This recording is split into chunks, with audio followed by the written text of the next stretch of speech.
Tonight, the suspected source of leaked U.S. intelligence documents, a 21-year-old military employee arrested at gunpoint.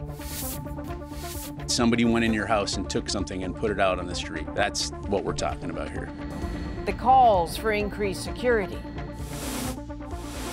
The deaths of 2 girls in an Alberta hotel, a community in shock. There's a lot of questions like why, what was going on? The end of an NBA season to the tune of foul shooting and a little girl's screams. When you have the size advantage. I look back and I was like, damn, that's my daughter screaming. I owe her some money for sure. A little Raptor revenge for the DeRozans. This is The National with Chief Correspondent Adrian Arsenault. The man wanted in connection with the release of highly classified U.S. defense and intelligence documents is in custody tonight.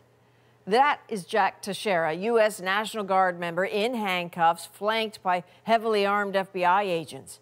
The U.S. government says the 21-year-old is to blame for one of that country's most high-profile leaks in years. One of many questions that remain tonight: how does such a young, low-ranking service member get his hands on such important documents? Travis Danraj now with more on the fallout. The takedown dramatic. Guns drawn, FBI agents order the 21-year-old suspect to walk backward, hands on head.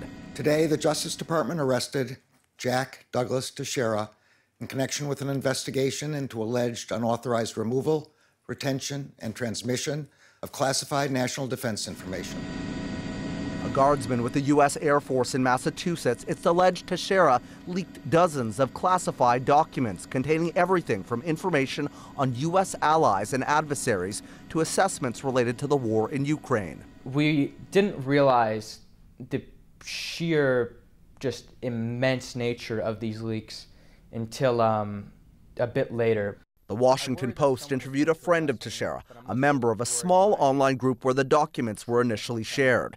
He says it consisted of young men that communicated on the social platform Discord about guns, games, politics, and memes. He didn't know he'd also be exposed to classified government intelligence. All the documents that have been leaked, I've seen every single one there is to see, and I was in close proximity to these files. It is a lot on my shoulders, and it's very stressful. The Pentagon compared the leak to a break and enter. You locked your door, but somebody went in your house and took something and put it out on the street. That's what we're talking about here.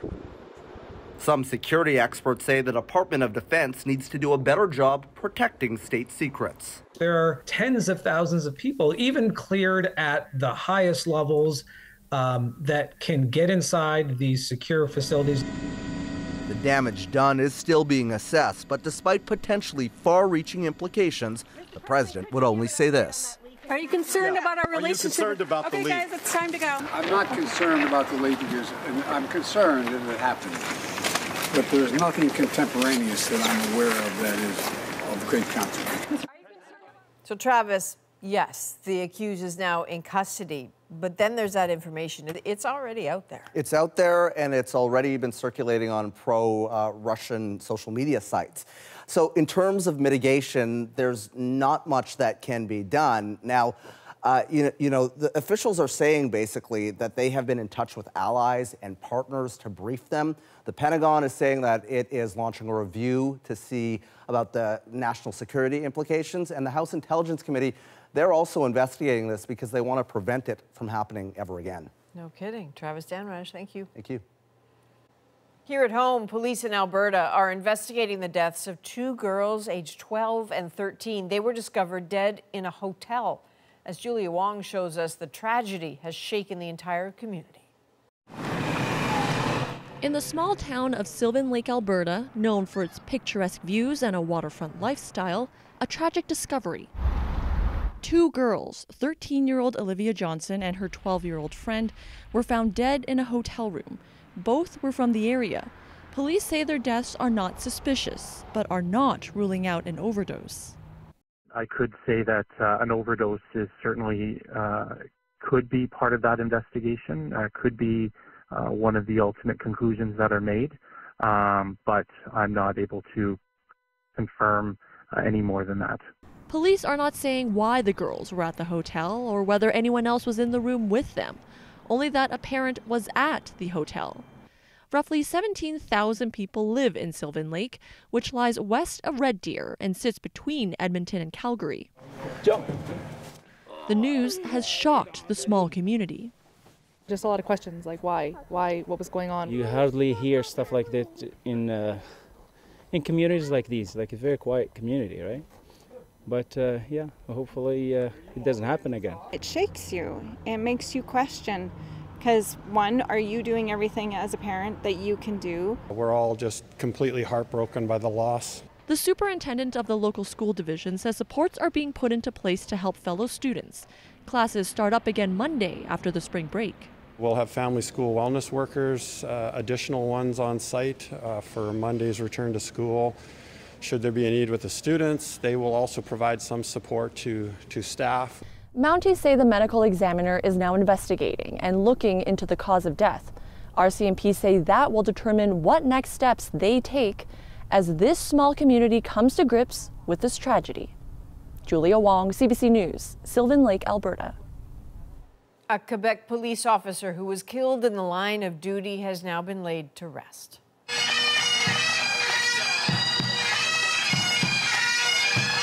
For some of the thousands of officers from across the country who gathered in Trois-Rivières for Maureen Brault's funeral, it was held following a 3-kilometer procession featuring friends, family, and colleagues.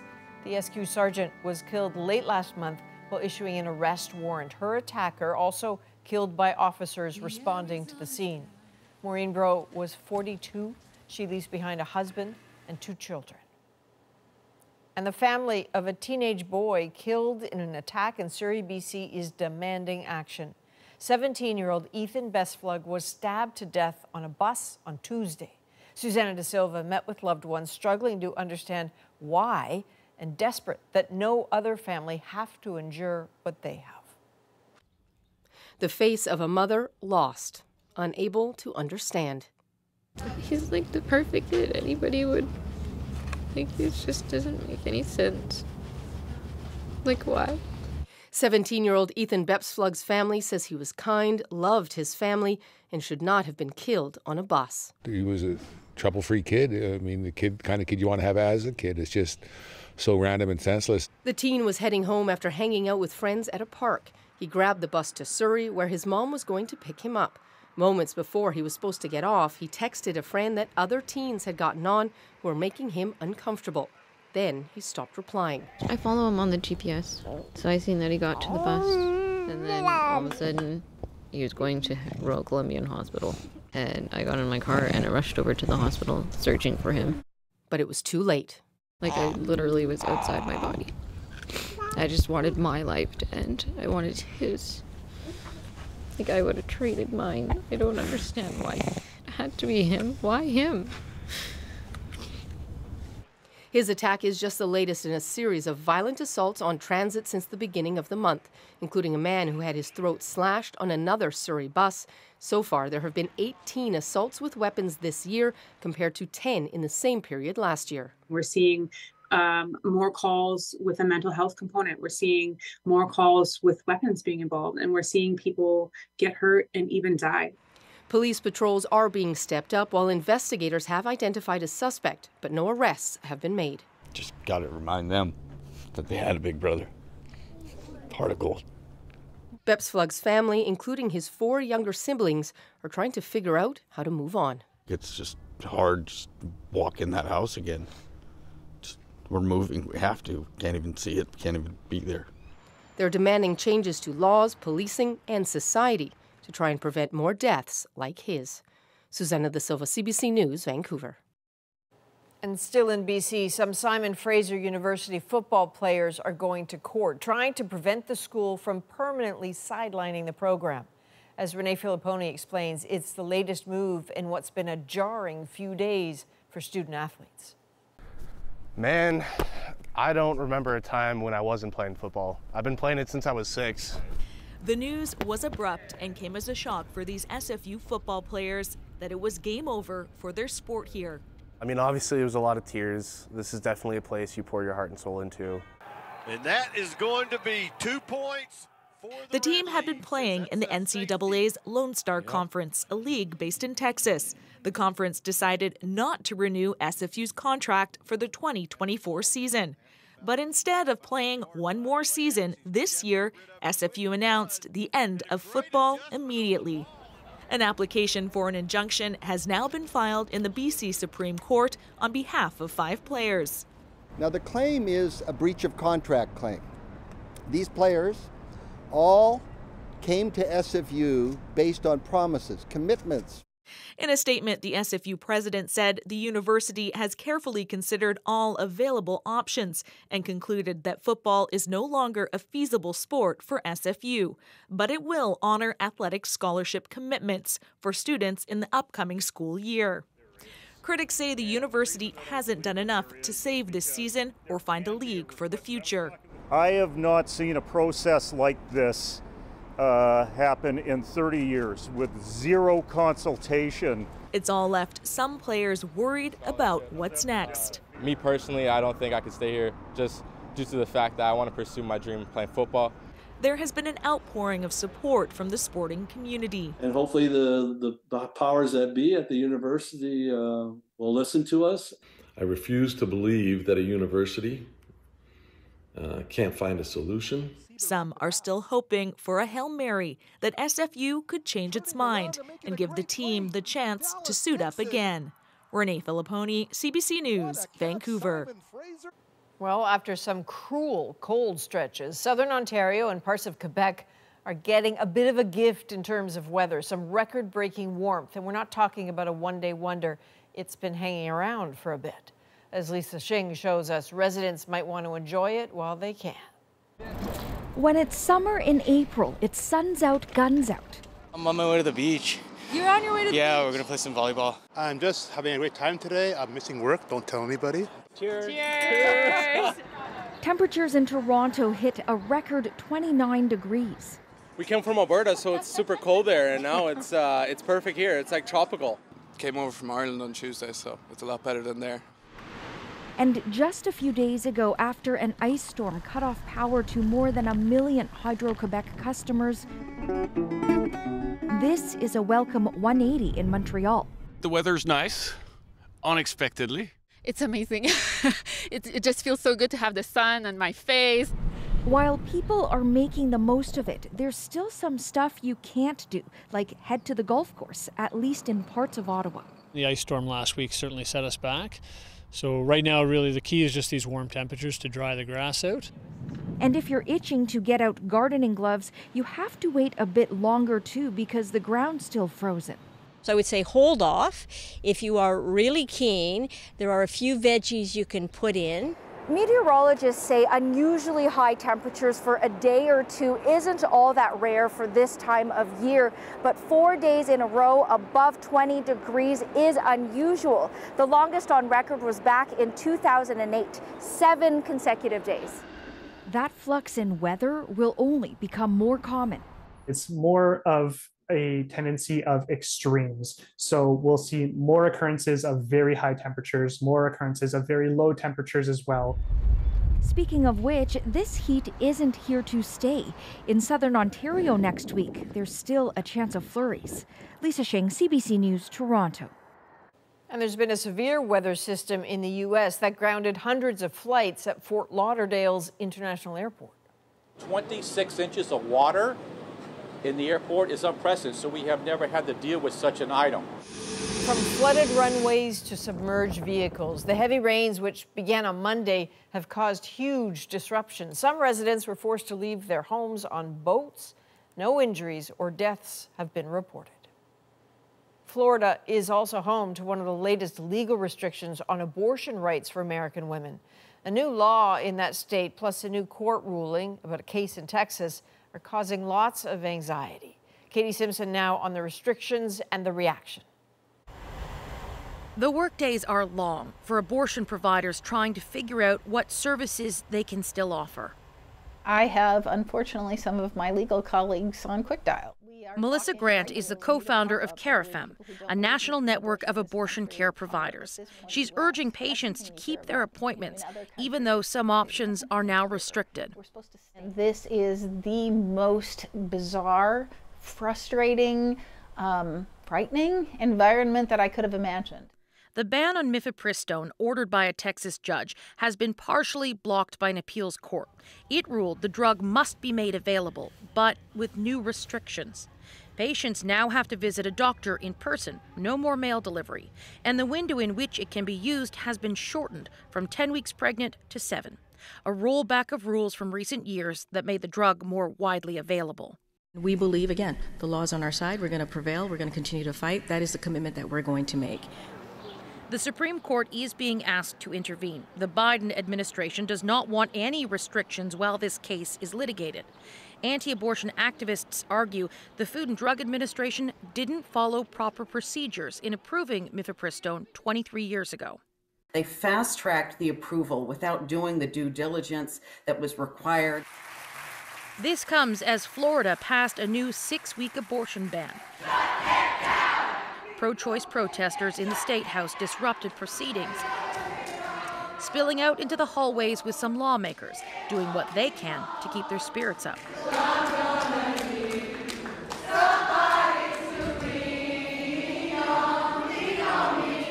The Florida law will be challenged in the state Supreme Court, and it will take some time before there's a final decision on possible pill restrictions.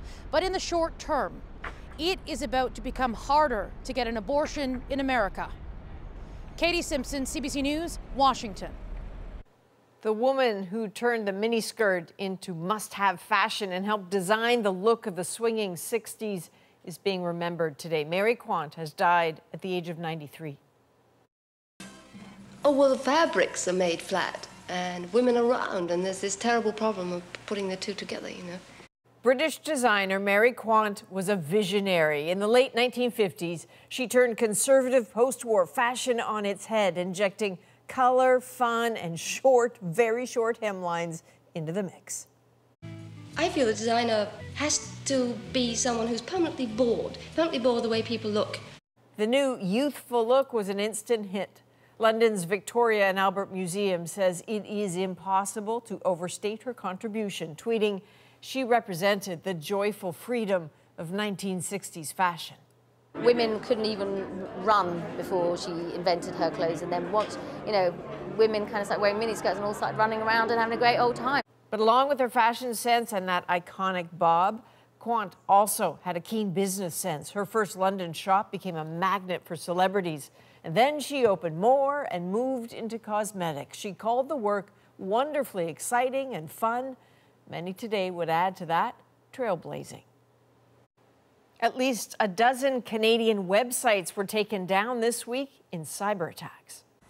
From a security perspective, it's not that scary. But experts say the attacks are on the rise. The Prime Minister is forced to answer questions about a foundation in his father's name receiving a large donation linked to Beijing. The Trudeau Foundation is a foundation with which I have absolutely no intersection. Does it hurt the Liberals? Rosie and the At Issue panel are here. It's not showing up on the school book. And the shrieks heard across the court just to rattle the Raptors. That's DeMar's daughter. She's living her best life. We're back in 2.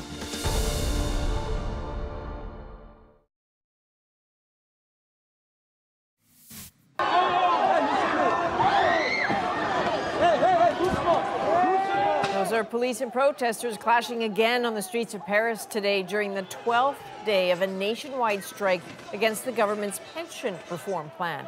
And one building was a particular target. Police lined up, you can see there, in front of the Constitutional Council building to protect it.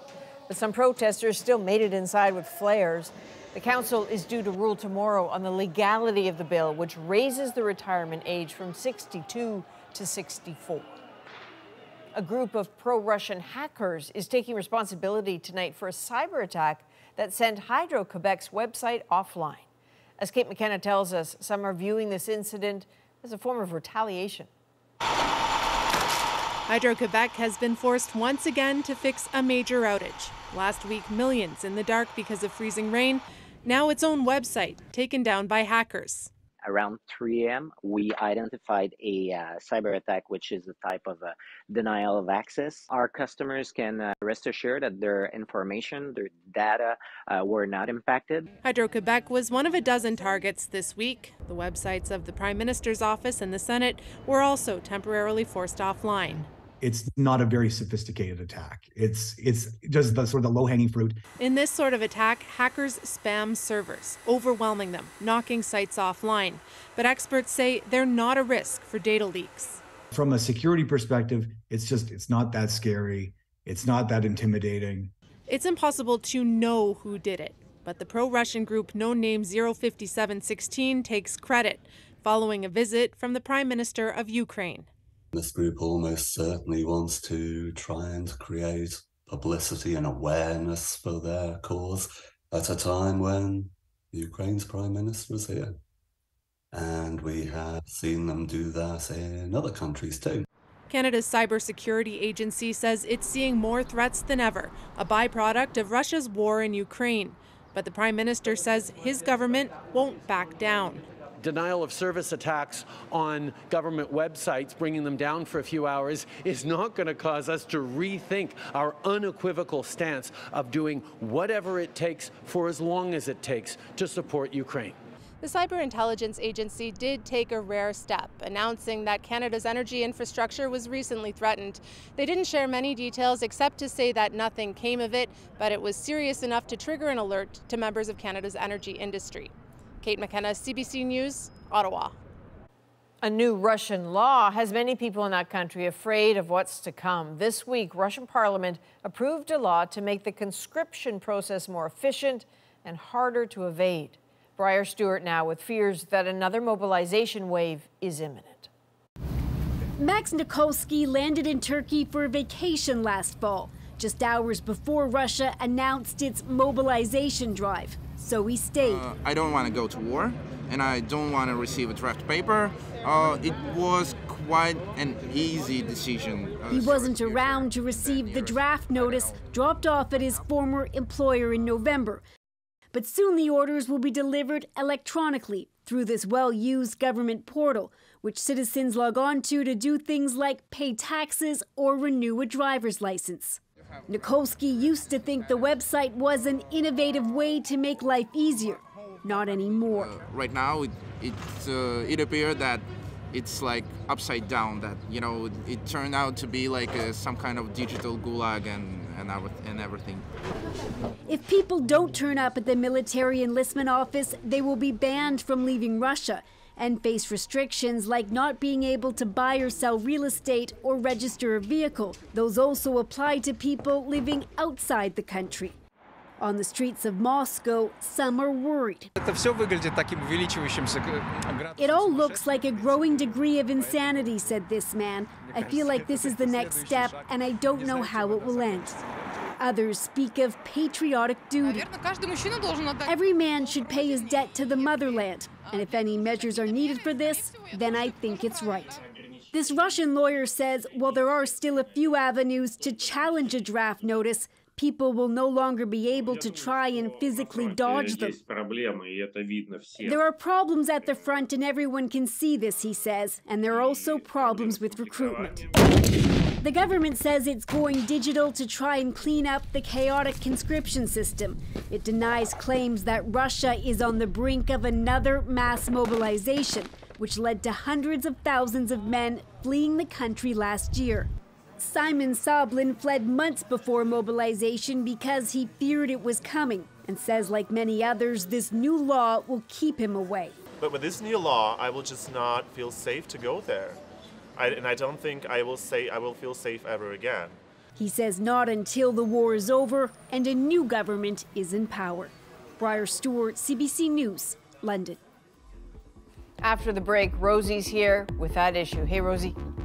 Hi, Adrian. Tonight we're going to talk about the latest resignations from the Trudeau Foundation.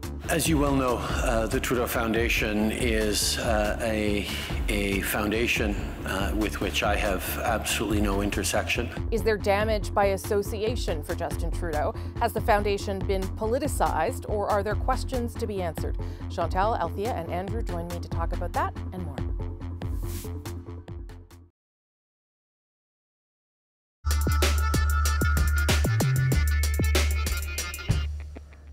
Hi there, I'm Rosemary Barton. Here's what's at issue this week.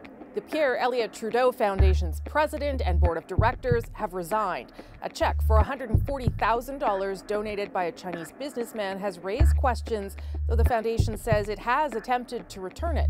The board says the foundation has become politicized, making it impossible to do its work. And the Prime Minister also says it is a victim of politics. The Trudeau Foundation is a foundation with which I have absolutely no intersection. It is a shame to see the level of toxicity and political polarization that is going on in our country these days, but I am certain that the Trudeau Foundation will be able to continue to ensure that research into the social studies and humanities at the highest levels across Canadian academic institutions continues for many years to come. So how damaging are these resignations for the government? What should we make of all of this? Let's bring everyone in. Chantal Hébert, Andrew Coyne, and Althea Raj. Good to see you all. Andrew, why don't you start us off tonight? How is this damaging for the Liberals, beyond the fact that the foundation and the Prime Minister share a last name, and the Prime Minister obviously had a role in the foundation up until the point where he was Liberal leader and then Prime Minister? Well, we don't know whether it's damaging to the government or the party at this point at all, but what we can say is the foundation itself has taken an enormous wound, largely self-inflicted. I think that line about, oh, it's about polarization, it's about politicization, that might have been the day one messaging, but it basically became obsolete the day that the La Presse story came out, and buttressed by reporting in the Globe and Mail on the internal warring within the foundation. Over the terms on which this mysterious donation arrived. It appears that it was not recorded properly. It was recorded to a different name than the donor, the actual donor, with a phony address in Hong Kong that was then changed to an address in Beijing, all of which might have remained undetected had they not been forced to return the funds when it was discovered that, in fact, it hadn't even come from that Chinese businessman at all. It had basically been funded by the Chinese government, who reimbursed him.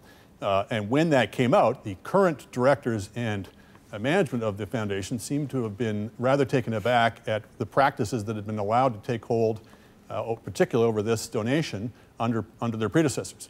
And they effectively, by that mass resignation was not because the press was being mean to them. It was because they had lost confidence, as several of them said off the record, in the governance of the foundation. So the foundation itself has many questions to answer. Some of the answers to those questions may start to hurt the government, but we don't know that now at all. And to be clear, I don't think the foundation has they've tried to return the money to the original donor, but they can't even figure out where that goes. So the money's been sent somewhere, but hasn't actually been necessarily received by by the donor itself. Chantal. I find it all mind-boggling, and not just what we saw this week with the obscure press release that seemed to be saying in coded language, oh, it's all the Globe and Mail and the opposition parties aren't being nice to us, and it's all their fault. Which I don't think is the case. Why I find it mind-boggling? I served as a mentor at the Trudeau Foundation for a PhD student before Justin Trudeau became Liberal leader. What I saw there is that the people who make up the board, and many of the people who are mentors, are people who have a lot of political experience. Not all of them, back then at least, were Liberals, but they all knew the ropes and politics. It would have been obvious to anyone who knew politics that the sudden influx of donations from places like China after Justin Trudeau becomes Prime Minister is not a product of, I don't know, the climate change. That this money, one, is coming in for a reason, and two, that the foundation, because it now bears the name of a sitting Prime Minister, will come under more scrutiny. In those circumstances, seasoned, experienced public servants and others would want to make sure that all the ducks are lined up. Yeah. The current board, those who resigned this week, were not around back then.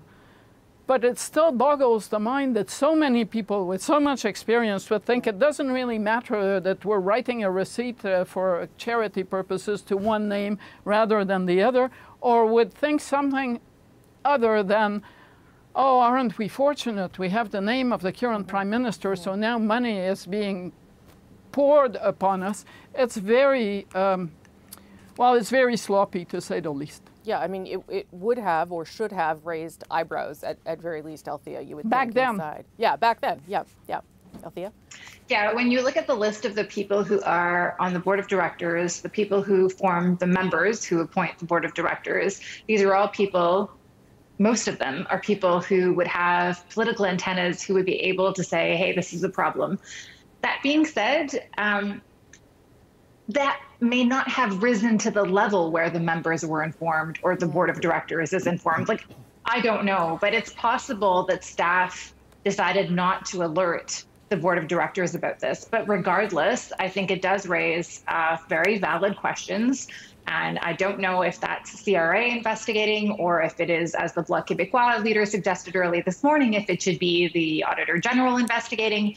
But a little bit like the We Charity, this is an organization that finds itself in the limelight, and usually, you don't emerge of being stuck in the political scandal of the day with your reputation coming out squeakier than it was when you came in. But there are problems that emerge because of the focus on the organization. And this clearly is one that should have raised alarm bells, and it should be rectified because, as Chantal rightly points out, like, the Prime Minister is still the Prime Minister, at least for the next little while, and this does not seem to have been addressed at all. Chantal, then Andrew. Chantal, yeah. Let's be clear here. There were questions in the House of Commons about this money coming in. And the Conservative leader asking the questions was called Rona Ambrose. So there were questions asked. Even if you didn't know and you sat on the board in 2015, 16, 17, you would have said, what's this happening in the House of Commons? Why are they asking all those questions? So this did not suddenly come to light in 2023. It started to come to light back in 2016. To think that the board wouldn't think maybe we should do due diligence on this, make sure that everything is proper, and that never happened, is, I have to say, a governance issue that does cast doubts as to the future of the foundation and the students that it funds, who stand to be casualties of this. Andrew. We should say that beyond just the very curious handling of this very curious donation, there is a larger structural question that I think now has to be answered and people have been putting off, which is this was a foundation that was set up with $125 million in public funds. Yes. And yet not only was Back it in 2002 or something, it not only was in the name of a recently deceased leader of one party, but many members of the board and directors, et cetera, were either members of the Trudeau family or family friends, et cetera. And that's a very curious, and I should say, as a matter of disclosure, one of those family members is a relative of mine.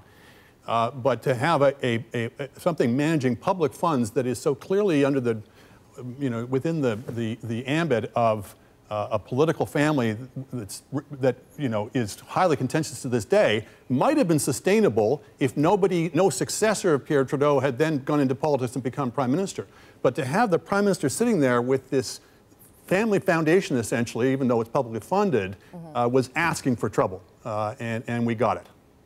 Okay, we're going to take a short break on that one. When we come back, we'll have another round of At Issue. Justin Trudeau, speak of him, is about to celebrate his 10th year as leader of the Liberal Party. We'll look at his leadership then and now. That's next on The National.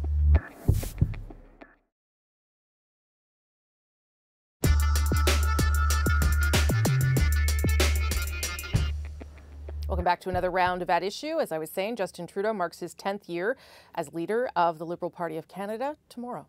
We are fed up with leaders who pit Canadians against Canadians, West against East, rich against poor, Quebec against the rest of the country, urban against rural.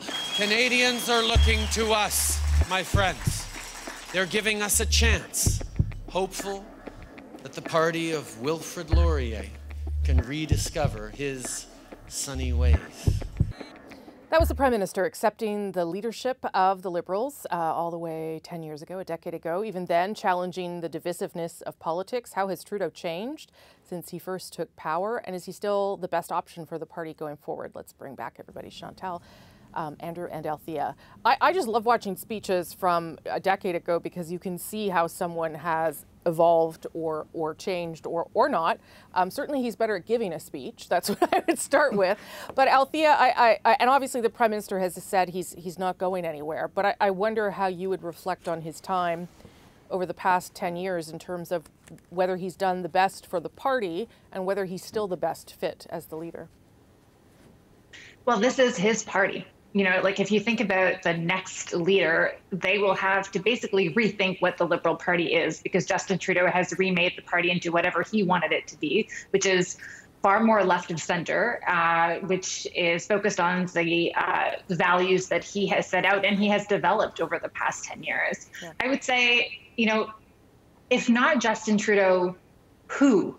And then you get a list that I'm not sure, you know, they're quite capable cabinet ministers, Anita Anand, Chrystia Freeland, François-Philippe Champagne, but I don't think any of those people have as good a chance of beating Pierre Poilievre as Justin Trudeau does. And part of that, you know, the themes that he was talking about in that speech are still the themes that he wants to run on again in the next election, because frankly, they are themes that suit him very well. And so, you know, already you see that contrast being made between, you know, the Liberals are going to say politics is a source of good. Pierre Poilievre wants to tear things down. We want to build things up, whether that's, you know, dental care and child care and continuing the fight against climate change.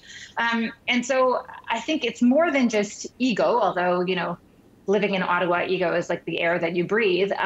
This is about really feeling and believing that he has the best fighting chance. If he wanted to leave, he should have already suggested that he was going for the exit, because it would be the only fair thing to do for his party. And Chantal, what is your observation in terms of how he has grown since that moment back on April 14th? Well, one, nobody wins 3 terms and is an accident.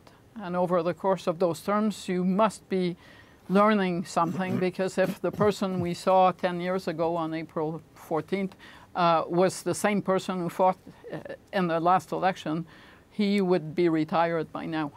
He did grow in the job. Most prime ministers do. Your question was, is he the best choice for the Liberal Party? Yeah. I'll set aside Justin Trudeau's own feelings about his future. I've covered more than my share of parties that have had prime ministers in office for a decade and who have started to think the best solution for us to break through and earn more terms is to change leaders. And I'll name you 3 experiments: John Turner, Kim Campbell, and Paul Martin. So if anyone can those are good examples of the point, yes. for all the columns that I'm going to get to read over the next few days that say it's time for the Liberal Party to go for a new leader and give itself a new springboard in opinion polls, well, yeah, sure, as long as it lasts until election day, and in all these cases, it kind of did not. Andrew.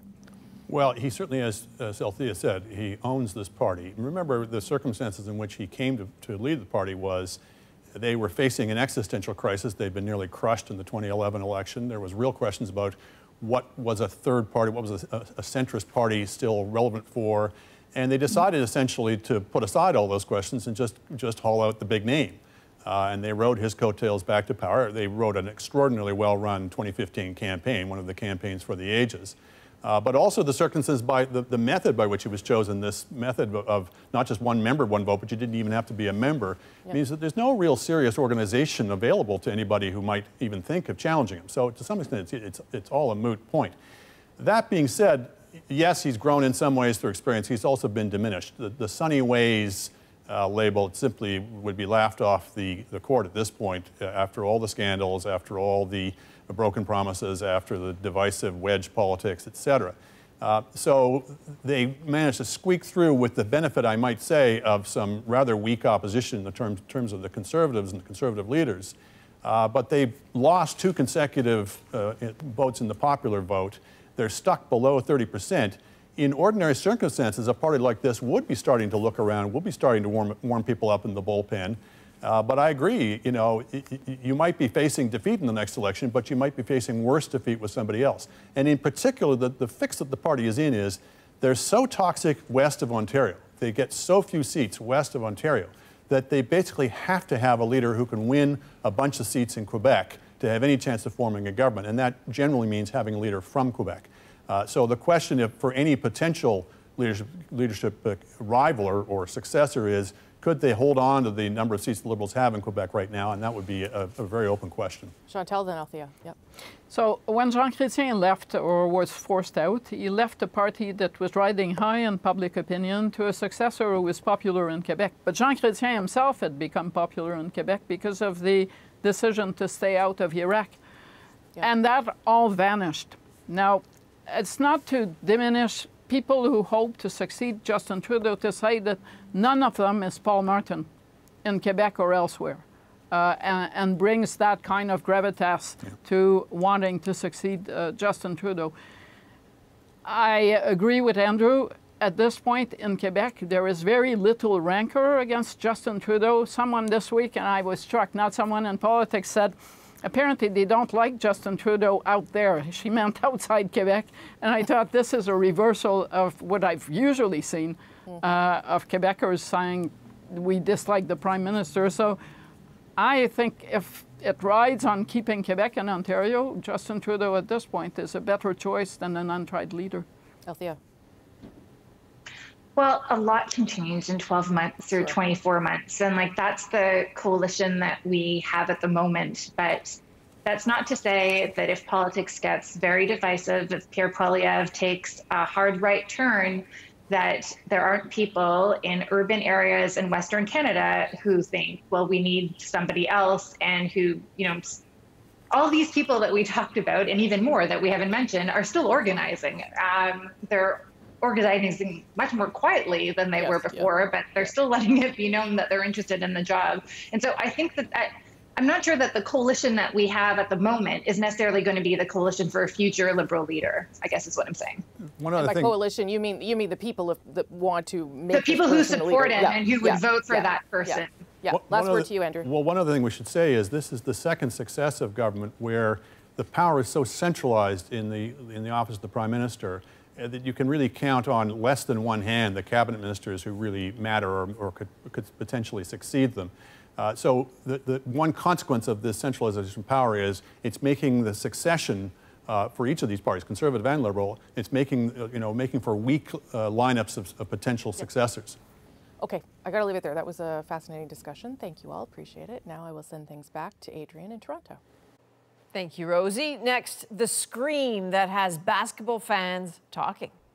Once you had heard it, you couldn't unhear it. More wins. A daughter's high decibel defense to help her dad in our moment.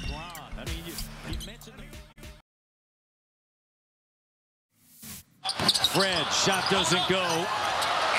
And that's going to do it. Well, there's a sad sound. That buzzer marks the end of the Toronto Raptors season. The team fell short in their must-win game against the Chicago Bulls last night, led by former Raptor DeMar DeRozan. Now questions are swirling about their future, especially the future of head coach Nick Nurse, who's trying to put any rumors to rest. Listen, I love it here, right? I love it here, and we've built a really strong culture. We got to all evaluate how we can get that culture back to where we need it and get back to, being a playoff team. Nurse's status with the team has been a bit of a talking point for some time now, but the coach who helped bring Toronto its first NBA championship is signed through next season, along with the majority of the starting roster. And though the season may be over, what happened at last night's game has everyone talking. DeRozan's daughter screamed during every free throw to fluster the competition and maybe help out her dad. Her shriek, heard around the court, is our moment. 21st and 10. You know what's interesting tonight? Here's the voice you're hearing when Raptors shoot. She's screaming. We were sitting fairly close to the section where DeMar's wife and daughter were sitting. Very strategic about her screaming at this point. Once you had heard it, you couldn't unhear it. If you're Chicago here, I said very much the size advantage. Someone had texted me to say, you know, can you stop that person from screaming? And I said, no, that's DeMar's daughter. She's living her best life, having a great time. Fans the Thundercats trying to help Daddy out. She went viral. I kept hearing something. So I looked back and I was like, damn, that's my daughter screaming. I have two daughters, 8 and 10, and I guarantee they would be trying a similar thing to help out and, make it as loud and difficult for the opposing team as possible. Went 18 for 36, so it had to have an effect. She did a great job. She kept asking. She was just adamant about coming to support. And I just said, you can miss one day at school and, come to a game. And I'm glad I did. I owe her some money for sure. Yeah, she's the new MVP. I really like her. And listen, do not be mad at her. A, she's 9. B, the Toronto Raptors did that all by themselves. Plus, she loves the city. Her dad, she was raised here. Her dad used to carry her in his arms at the press conference. She deserves her spot here. That is the National for April the 13th. Thank you for being with us. Have a good night.